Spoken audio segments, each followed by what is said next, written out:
Maybe I'm going to. Can you see that live? And that'd be very meaningful. Listen, Don came to something quite. I'm so glad. Now, something I was really surprised to discover. Alvarado's brain is still working for this.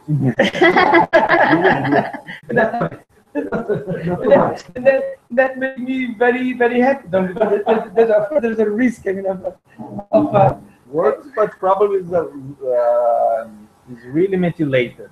I give a bit of an overview of what we discussed, and we went through a bit of an, we can go back to the introduction, the things that we've been interested in, prenatal environment,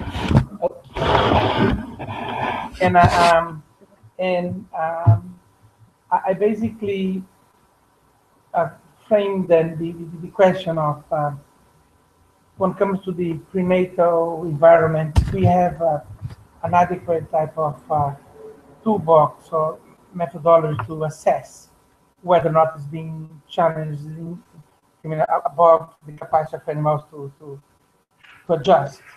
And I put a second question, whether or not by the kind of discussion we have this afternoon, if we could come up with some ideas for kind of a larger project, comparative project, including more than one species, larger but focused to address some of the second questions. That was the things that we had, and then I think what we could do is to go back around and say something about the work that we are all involved, and by the end of the discussion, the suggestion is to come up with again ideas on project and potential source of funding.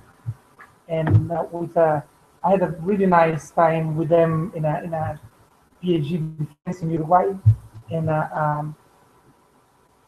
he has some ideas in terms of potential funding with Mercosur, and Mercosur is like the organization of the countries in the southern part of South America, and that's kind of that's how the discussion started. And I get back to me. I mean, I'm interested on the prenatal environment, especially how the prenatal environment shapes the brain. That's been my key area of interest for many years, and I've worked with human-animal interaction. You know, the work with sheep coats and baby maternal separation of pigs, and now these fiber during pregnancy, maternal enrichment with other people. Well, that's the broad area, but an area that I'm very keen for many years is whether or not diseases during pregnancy or some type of inflammatory condition in the pregnancy, how that affects the brain of offspring. That basically, in that specific model, what we've done, I collaborated with another group at the University of São Paulo. We use this model of injecting LPS in pregnant sheep and look at the responses. And in one study now, the second study, Fabio did look at the challenge of the EU in cognitive responses in the offspring. And we're building kind of information on that model that, of course, we know that the model is very limited because it kind of creates a situation that it's really not comparable to a disease process. I think I'm going to open the window again. So one idea is it would be good to know what the effects of fever during pregnancy. Are there negative effects of the mother having fever during pregnancy on the offspring? And is there, for example, any indication in sheep that mother having fever has some consequences later? Or Yeah. Is it unlikely? Is it a good idea to look for that? What do you think about that? That's in general terms. Yeah. Why don't you Yeah. Okay, fine. Yeah. Do you have any idea? Is there any condition that she may experience fever during pregnancy? I don't know. It is not so common, at least in our conditions, to see that type of no one cultures, to be honest. Yeah. The practice systems are very expensive, so farmers use the animals 3-4 times in a year, not more. Okay. But if fever is strong, you should see some effects like losing wood and so on. And it's not Yeah, correct. Yeah. in our case, the main problem in pregnancy is the food amount, the food availability. Yeah, so that is not enough food. Yeah. That is very clear, and it's the main problem we have during pregnancy. Can you say something about the study that you've done recently, these allocation of food? They've done really exciting work on giving different level of nutrition during pregnancy in sheep.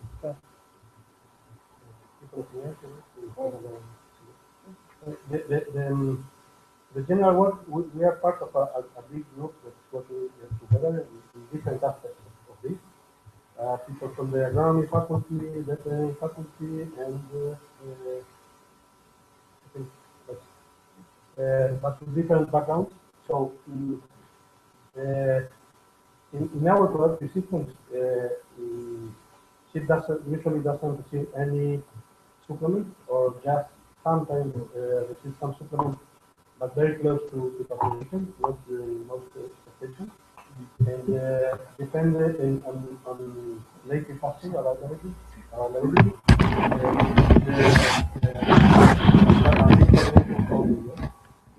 usually during the second half of the gestation, it's not enough to cover the needs of the mother, and more considering that it's the period of different growth of the fetus and the development of the udder. What time of the year is in pregnancy? Normally, most common breeds are in March and autumn, that is autumn, March and April. Yes. And Yeah. so the lambing is spring. The lambing is spring. And then the lambing is in August. That is end of winter, beginning of spring. It's the same as in Rio Grande do Sul. the same. So overall, in this project, the idea was to study how different amounts of pasture availability during rotation affect many different things. So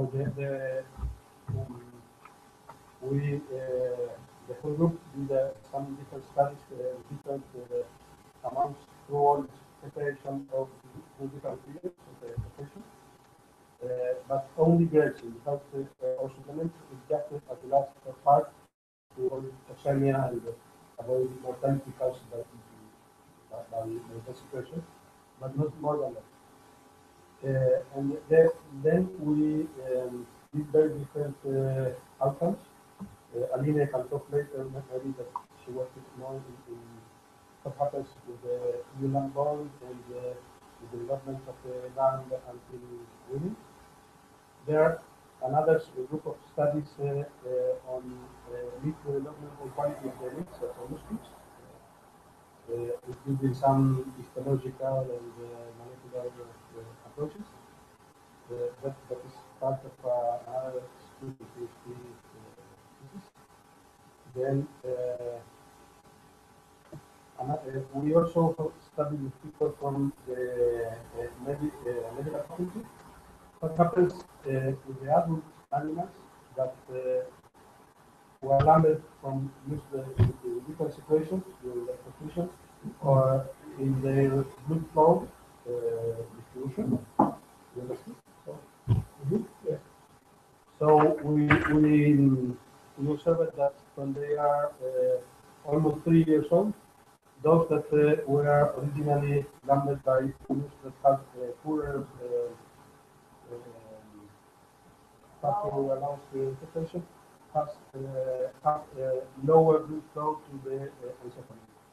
Oh, really? Yes, that was one of the last studies with the people from the medical faculty. Not in all the other organs, but only in the encephalon. We studied with Doppler and tonometers, and so how blood distributes in the whole body, and that is very interesting because that is all that animals receive exactly the same amount of food from lambing on. So after lambing, they had all the good quality and enough food availability, but almost 3 years later, they have that big difference. Okay. And you did not get any brain tissue from these animals No, no, they are still alive? they are alive, and they are also lambing. So the idea is to also study those Okay. another study that Are they we males or females or? females, all females. Most males were slaughtered for the studies on muscles and so on. Uh-huh. And different organs. Yes, yes, yes. You can. In the last before we also studied the development of the sexual behavior of the male lambs, but for a short period because those lambs were also slaughtered until they were how much? 8 months, something like that. Hi. Something like 8 months old, and there were differences. Also, the lambs, their mothers received the treatments, but after lambing, all lambs received enough amount, almost at liberty, Mm-hmm. and there were differences in some parameters of courtship behavior. So those that were lambed by the mothers with better food, the expectations developed earlier greater sexual behavior. From that labs, also there are many organs fixed for studying histology and so on, also the testes, epidemiology and so on. But we don't have it. That was the animals was slaughtered in April, so we don't have it as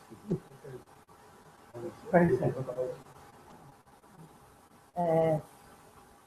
We studied the effect of low posture allowance on human behavior at birth into and during lactation period. The main results that we found was the male lambs sucked later at birth than the females, and yes, because of the low posture allowance. And at artificial weaning,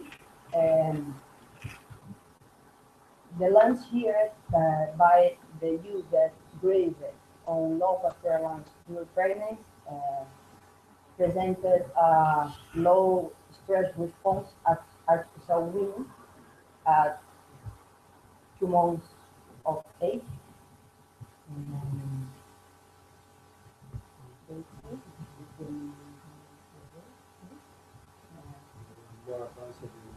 And probably the interpretation of this result, the result is that the lambs that were by the use that grazed on a local allowance was more advanced in the process of natural weaning, probably. So they respond less. they were aggressive more.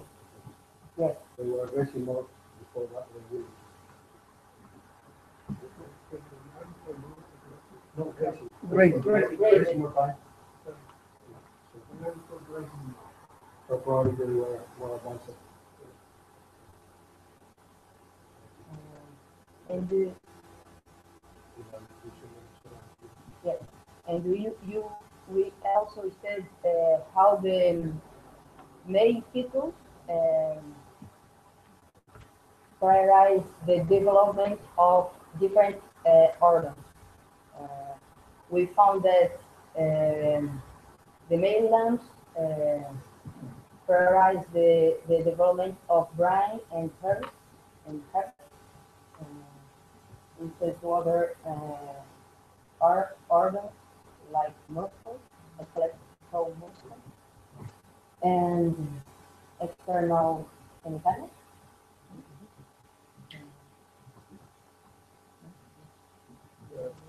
And now we are studying in combination also with Pre-Natal, the motivation of these springs at 5 years, 5 months old, the motivation for food of the lunch. And we are analyzing the data. We used to analyze the data. Now how they work to get food. What do you measure the motivation? The motivation, we performed a test to check the motivation for food. Using a, yes, it's a standard test, no?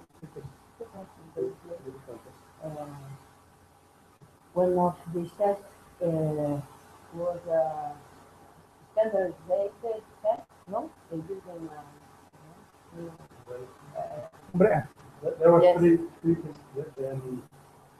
The lamps were individually allocated. We distributed the food every day, according to the weight, the body weight. But every day it was in a big place with individual houses. But every day they were changed one side to the other, so the place was cleaner. So that you have. So one of the tests was to put the food, but not moving the animals, and maintaining it in the where they were, and according to 1 hour, how they behavior, how they behave when they have the food, and they were supposed to be moved to eat, but they were not moved. Another one was to move them to the place, but not put the food as usual, so they had to wait. And the third one was to put the food when they were going to eat, open an umbrella on the food. So the reactions. Look at the trade-off between fear. Oh, very, very exciting stuff. And the there's a little bit of parallel of the thing. Would you like to say something about the um, 'cause of the fiber experiment that you did with Jaguar? I'm sorry? Would you like to say something about the experiment of No. giving fiber in the Okay. yeah. We asked about if the female, the sow, it's not hungry, which is the outcomes in the offspring, because we know that the sows feeling hungry during gestation because they concentrate. There are the nutrition, but there is not the volume for Society. society. So we did during all gestation 2 groups, one with high fiber in the meal, and another one they control the conventional meal. So we did the fear tests in the offspring, and we didn't any outcomes significant. But when we saw the lesion scar, the offspring we from high fiber, it was less aggressive. That's The it mothers says. had high fiber. Right. Sorry? The mothers had high fiber. Exactly. Yeah, it was less aggressive of the piglets. Yeah, that's yeah. Mhm. And another study that may be relevant to you is what is in that poster is the one I think I briefly mentioned to you, the one on the lameness sows that are lame. They showed that in Uruguay. I don't think it showed that. We had visiting sows. We didn't do that in sheep, but sows that had lameness, the offspring gain less weight and show more aggression. And I don't know what kind of food rot, what is the occurrence in Uruguay, but in Brazil it's really really high. So, do you have any idea of the occurrence of food rot? Depends a lot on the year, on the humidity according to Chile. Yeah. This is a problem. But, 10%, 15, 17. no, I cannot say but it is a problem. It's not a problem. No, you eradicated that. It's a problem. Norway eradicated food fraud. It's probably what, maybe 12%, if you think. It depends what we measure. We measure how many animal studies per year. It's not sure. But at any time. Then what we have, I've invited the five of you to come to the meeting just to give, if you could give us a brief presentation, because some of the toolbox that he utilized with epigenetic may be useful for this idea, and then we have maybe another 45 minutes, 50 minutes to go, and Because we have to register. then what? Maybe half an hour then. Aguardo offer the caipirinha first. Oh, we have enough. Okay. Tonight we got to get maybe tomorrow. Five, then we did five. Okay. Well then, no, then let's maybe another turn. Then the point is, the question that we had before is whether or not we have common ideas in relation to potential application, and for funding, we have a call now that can link passed in São Paulo with the BBSRC in the UK. We also had some opportunities through this Horizon 2020 that we also have on the Marie Curie Fellowship.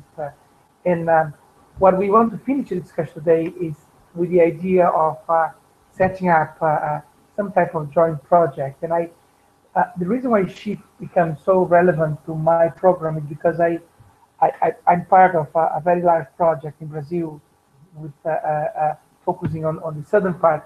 It's closer for both of them to get to the place where I'm doing the experiment than for me. Yeah. I'm in São Paulo and they are in Uruguay, and then it takes much. Then and when I went to visit them, we found out that East Rio Sul. And at the same time, of course, we have a lot invested in pigs, and we do two models, and sheep and pigs. I don't want to leave them, but when I try to put, I know. How much money might be available? It would be unlikely you could invest in. Yeah, you're probably correct. What do you think? Yes, sir. Of course, if there are certain amounts limited for funding, of course,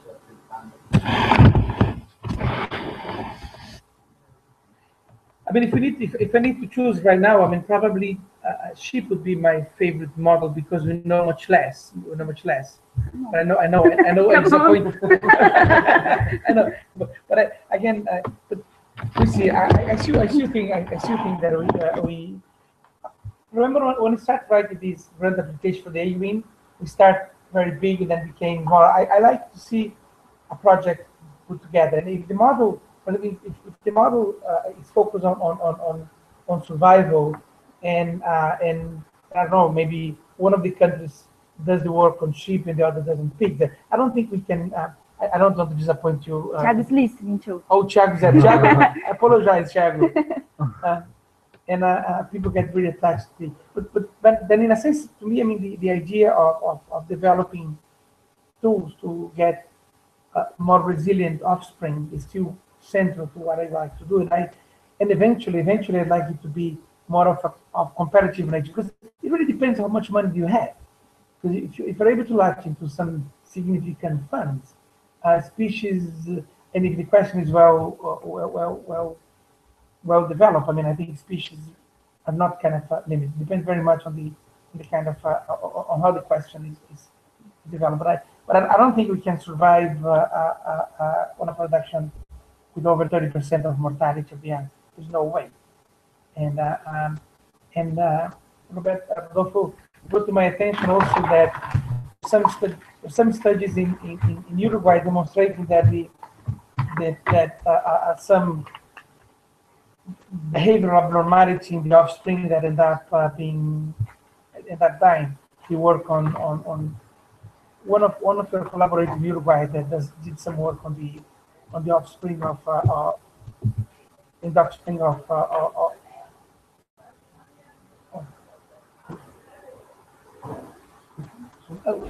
we worked on the of your colleague that showed that lambs that are end up dying, they have some brain dysfunction. Okay. Yes. Yeah. Yes. Then there's a lot of a lot of elements that point in the same direction. But I think I'd like to do is open a space for you to talk to us about the new the toolbox, because we, in a sense, I mean, we see the grass on the other side of the fence always greener, huh? And then when you see the toolbox on the genetic type of, we kind of get all excited. And why don't we I ask him to give a bit of a feedback on the type of tools that may be quite useful to.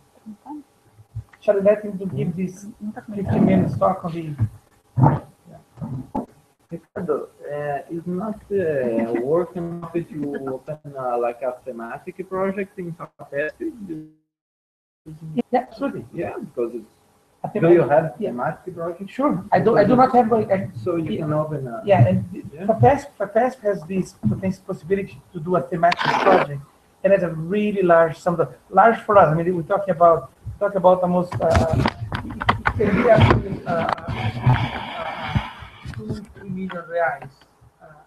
And this issue of survival of the offspring, it's a project that the FAPESP is going to find quite exciting, especially if it has some relevance to humans.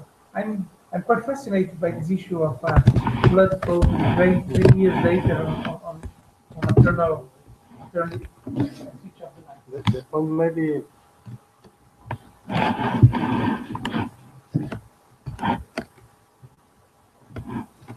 Are you talking seated informally so we can like discuss or yeah? But it's just to show a little bit how we started with this idea and where we arrived, right? So these were the title of my thesis that I ended last year. That were unraveling important genetic associations and the differential methylation profiles using reduced genome sequencing chickens. So the first idea, let me just get to the point. It was the idea was to apply a method that have been applied by Cornell University. That is to reduce the genome. So they started to use this method that is similar to AFLP, that is to use enzymes to reduce the complexity of the genome to be sequenced. Okay, so the idea was to reduce the price of the sequence and just to get the representation of the genome. And we started in the animal breeding contest, and after this, the ideas started to. We did this partnership with the avian group from Sweden, Pete Jensen and Carlos, and so we migrated to epigenetic background. So the first idea was to optimize the GBS technique to search for SNPs in your F2 experimental population of chickens, thus conducting an association analysis with quantitative performance traits in chickens. So in Brazil, we have a partnership with Embrapa Swine and Poultry, that is like a company, is a governmental company, and in partnership with the University of São Paulo, we developed this population that was a cross of two pure lines. It was a broiler line and a layer line. It was crossed to generate one F1 population and one F2 population after 70 hatches. And this was the population where we started our approach. So when we did this approach, we submitted, and it was accepted in scientific reports, that was titled High Throughput and Cost-Effective Chicken Genotyping using Next Generation Sequencing. And the idea is, when you use some high throughput technology to sequence the genome, like HiSeq from Illumina or Ion Torrent, or doesn't matter, the first thing that you have to do is to shear the DNA. So you shear the DNA, you can use the sonication or whatever you want, like enzymes, and you have small pieces of the DNA, okay? So as soon as you have this, you can sequence. So you sequence the whole genome of the animal. But if you introduce some specific enzyme that will cut the DNA, you have this different size of fragments, okay? And the size will correspond to the distance between the sites that that enzyme cuts in the genome. So you have, of course, different size of fragments, and you select the appropriate size to be sequenced in your case, in the Illumina platform. So as soon as you do this, you will have more or less 2 or 3% of the genome, okay, to be sequenced. So you have the digested DNA, and how you know the ends of the fragments, you'll be able to link the adapters from Illumina. So you have two adapters that correspond to the flow cell, where the fragments will be linked to be sequenced, and you can link these adapters to that fragment, okay? Now you have each fragment with adapters, and you have this barcode adapter. The barcode adapter that has a sequence that is useful to identify the individuals, okay? So you link this, and as soon as you have this done, you can put all the samples together in the same tub. So you have the identification of each sample inserted in the fragment, okay? So after this, you can clean the sequence, and you will do the PCR to amplify only fragments that have the barcodes linked, right? So you have more or less this. This is a electrophoresis gel, and here you can see that you have the fragments ranging 400, and it's more or less between around 400 base pairs. That is the perfect size to be sequenced in the Illumina platform. So this is a flow cell. Usually the flow cell has 8 lanes, and each lane, and the flow cell can generate 600 gigabytes of data, okay? And this costs $2,250 per sample, okay? So now that we can put, I don't know, 48 samples per lane to have a good coverage, so we reduce the price to more or less $50 per sample.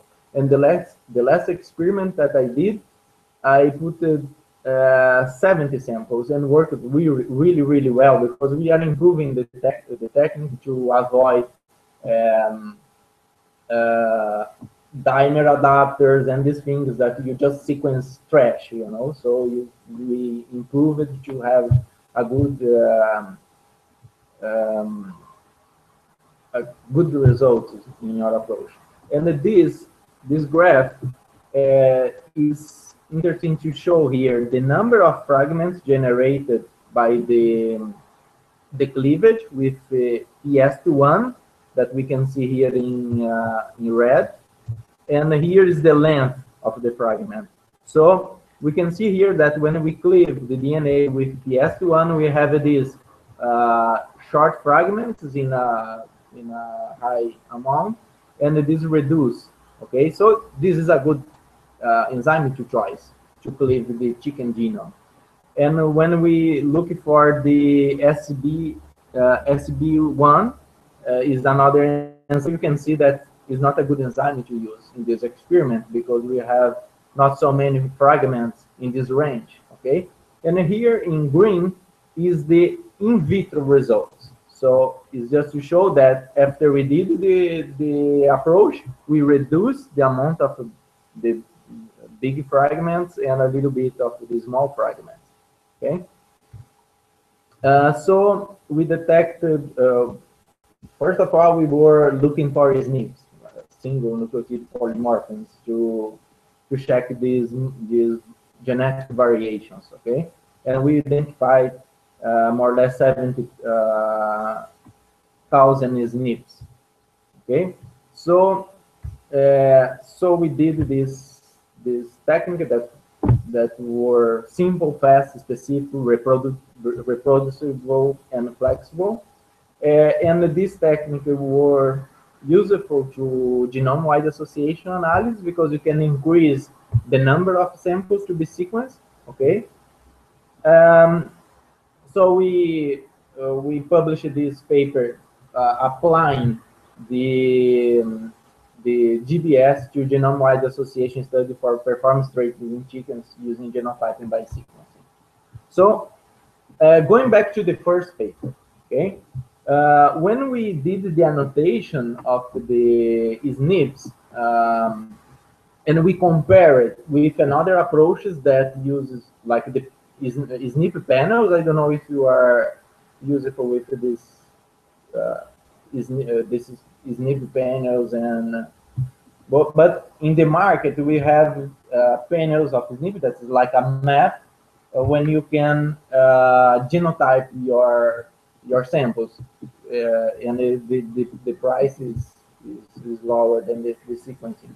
And when we compared this the genotyping by sequencing and the 60K Illumina and 600K Affymetrix, that has 60K SNPs in this one and 600K in this one. We look for we found that Cornell GBS increased the number of SNPs in exonic regions, okay, compared with the other approaches. And when we go to intergenic SNPs, we found that we found less SNPs in intergenic regions compared with 60K and 600K. But if we go to upstream and downstream genes, we found that we have 2 times more SNPs in these regions. And we know that the upstream and downstream genes can be, or usually are, regulatory regions that is rich in CPGs that is possible to be methylated, right? This type of approach, do you think it's easy to migrate from chicken to pig versus sheep? How is it to move from? Yeah, I will show the comparison with another species, but yeah, probably will be the same pattern. Yeah, but we have to check, right? And so, but the most important thing that we found comparing with another approaches is that we enriched the microchromosome region. So we have 2/3 more SNPs in microchromosomes than the other both approaches.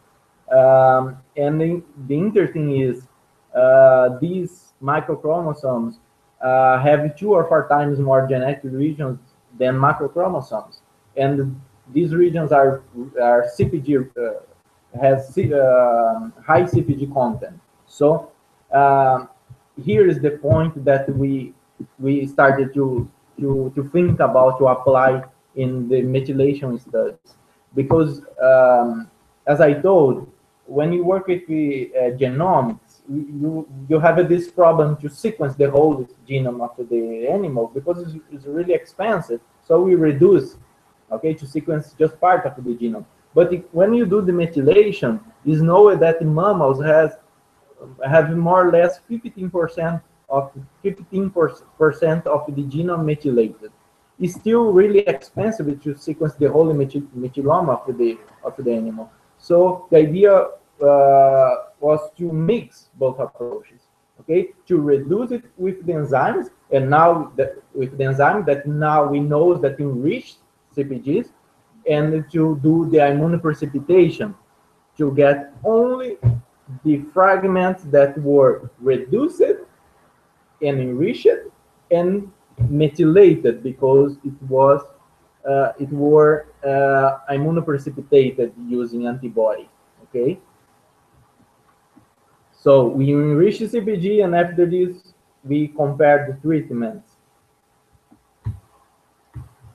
So the second idea was to optimize a new approach based on GBS and MEDIPS for the detection of differentiated methylation windows associated with different rearing conditions in adult chickens. So the idea was the same, but the unique difference was we changed in the MEDIPS the sonication by the cleavage with the enzyme. After this, we do we denature the DNA to separate the strands, and we treat with antibody. So you have just fragments with DNA methylated to be sequenced. Okay. And in this case, how we use it, the PST1, we have that ends that have the cut site of the enzyme. So we are able again to put adapters to identify the samples and to pull all the samples together again. Okay.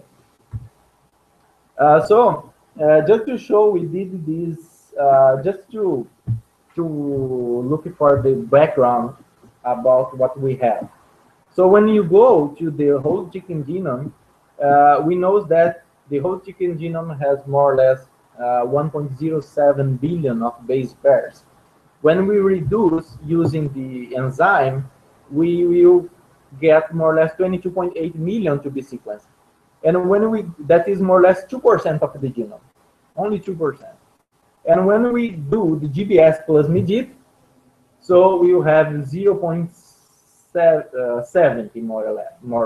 Okay. So here we are considering all the bases of the genome. But when we go through the CpGs to check how many CpGs the chicken has, is 10.7 million of CpGs. Okay. When we reduce using GBS, we will sequence 0.8 million of CpGs. That is more or less 7.8%. So, you know, you can see that now going through only the CpGs, we are really enriching when we reduce with PST1. Because before it was 2% and now it's 8%. Okay?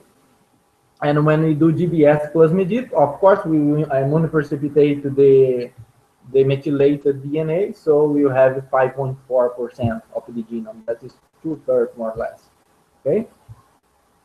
And so we, in partnership with the Norway researchers, that probably they are in the Congress today, Margaret, Jenny, and Andrew.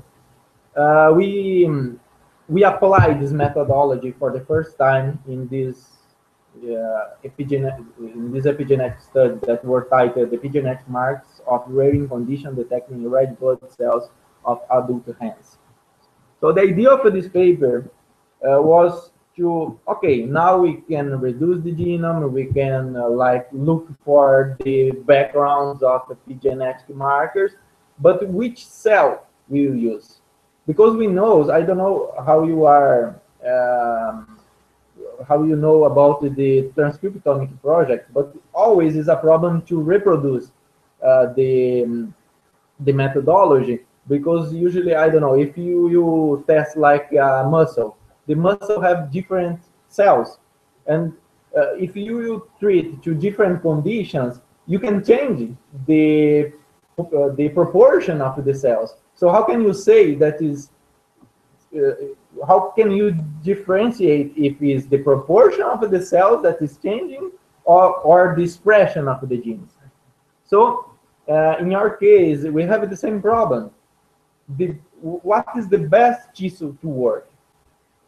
It's not the tissue, it's the cell.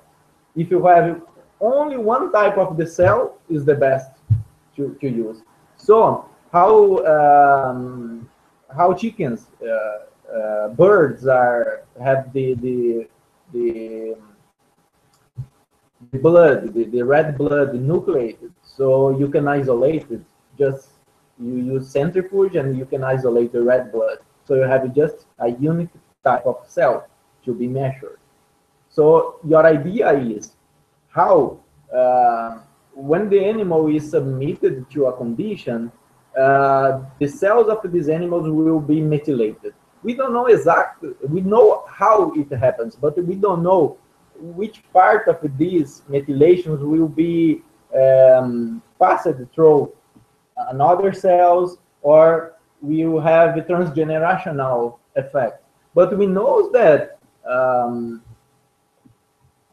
have some way to this methylation goes uh, to the sexual cells, and it will be transmitted to the descendants. And our hypothesis is, I think I write it. Um, the hypothesis is this Let's finish quickly. yeah, these modifications is imprinted in red blood cells. Okay, so we did this analysis, and we found a lot of interesting pathways related with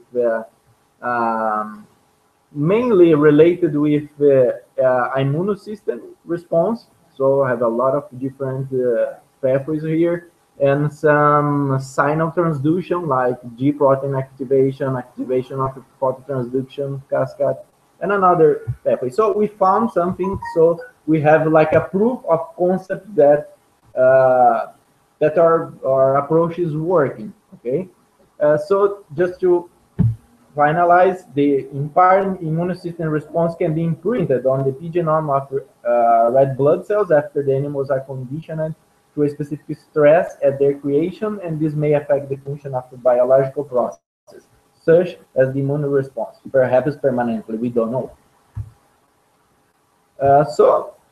Is that, so we did this experiment in the genome contest and epigenome, and now we are applying GDS in Egypt. We applied in Brazil, and we are identifying epigenetic markers in red blood cells of divergent strains of broiler and layer lines, that population that I told you before. And we are doing some experiments involving chickens exposed to unpredictable lighting conditions with people from Asian group, and treated with raised in different conditions. So we are submitting chickens to social isolation, and we will compare how this social isolation can affect the epigenome of this animal. So just to show here the graph, this is in silico. We have 2 minutes.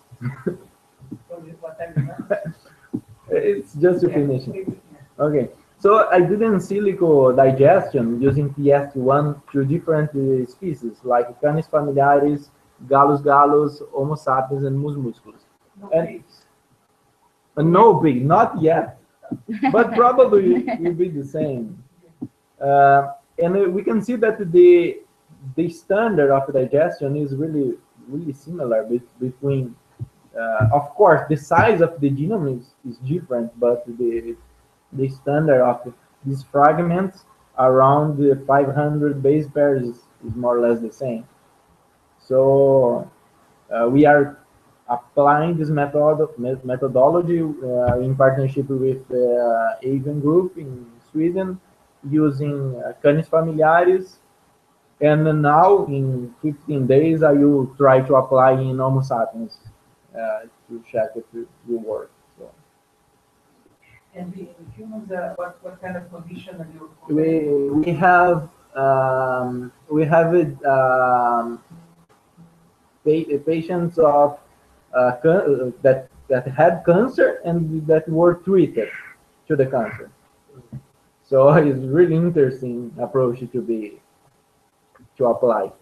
And in the bioinformatics, we can use models that correct to the CNV, because we know that when you have cancer, you increase the probability to have copy number variations, right? So we can correct this, and we can just look for real demethylation. Why don't we finish now and then get more? No, it's muito obrigado, muchas gracias. It thanks a lot.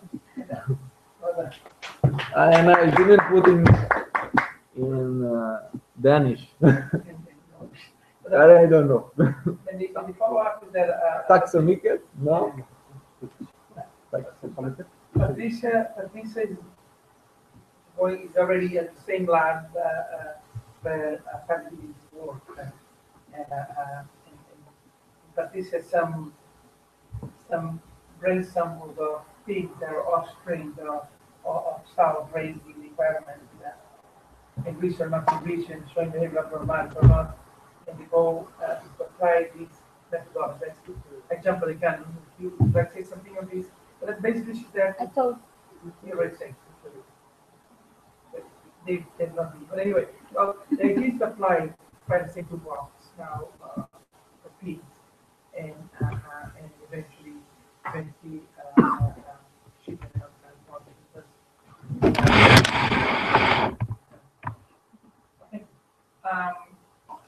the last part of the last part of the conversation is that what to do next. What to do next? We collected a list of potential funding agency and sponsors, and I today is kind of not in the first day, but when we're doing, we send to you the list of sponsors for Norway, UK. We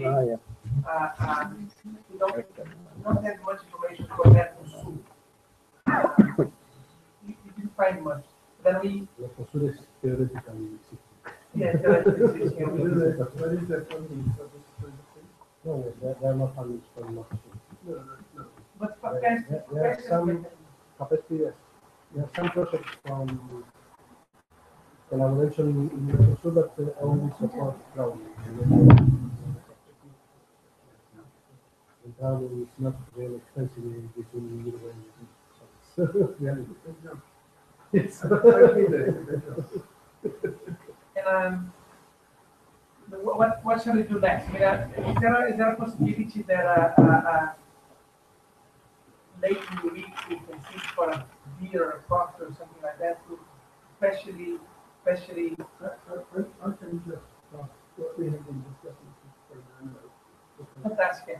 Fernando, send me an email. Because clearly there is an opportunity for something happening in I don't see. I mean, I am in charge. I can do. I can only advise and facilitate for Email then. And Fernando sent me an email. I was in Mexico, and he said he's interested in doing some work. And when it comes to genomics, Cambridge is absolutely fantastic. And then Fernando. It might be that there is problem with Yeah. even the existing practices in helping anyway. And we have one of the most generous collaborations that we have with the FEST in the UK with BBSRC. Then, but we do find a way of linking you to that. And I'm sure there is a pledge of possibility, especially in kind of expertise. Anyway, I would joke with two things. okay, please. That's right on right. Right. Yeah, she's here. She's arriving today. I don't know if it will become again, but last year there was a program between Statistics UK and Alison Uruguay. It was for initially for workshops to begin to put in common certain topics. Right. I don't know if it is that kind of. But why don't we, during this week here, we keep looking for potential grants? Let's say something, even though we like the things that we do in potential collaboration, but if you have a fund that can bring us together, make things so much easier, And I very much like to get back to work with you and work hard with you, because if before you arrived, we discussed the issue of giving some attention to males and sensitivity for a long time. We're now doing some work on male things. Learn from. Okay. Anything else? Yeah, would you like to ask a question if there's anyone who has a question? We have a YouTube.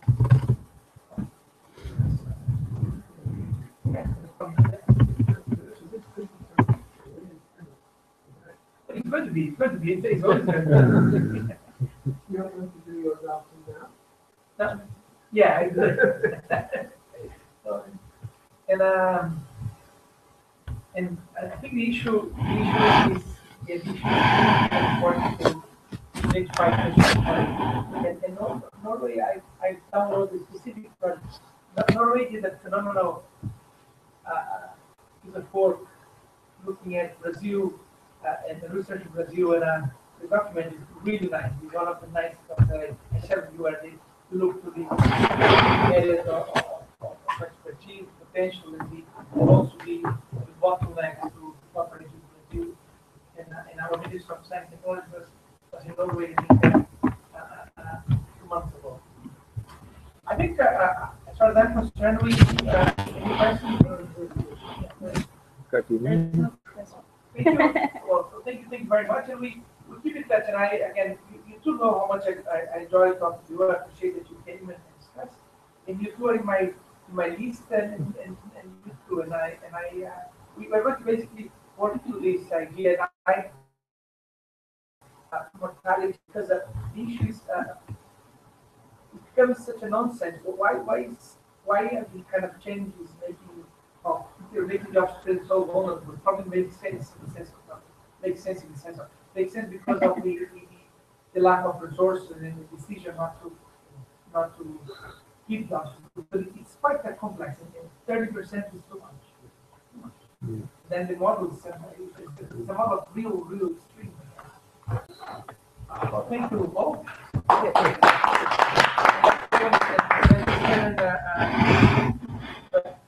keep you in the loop.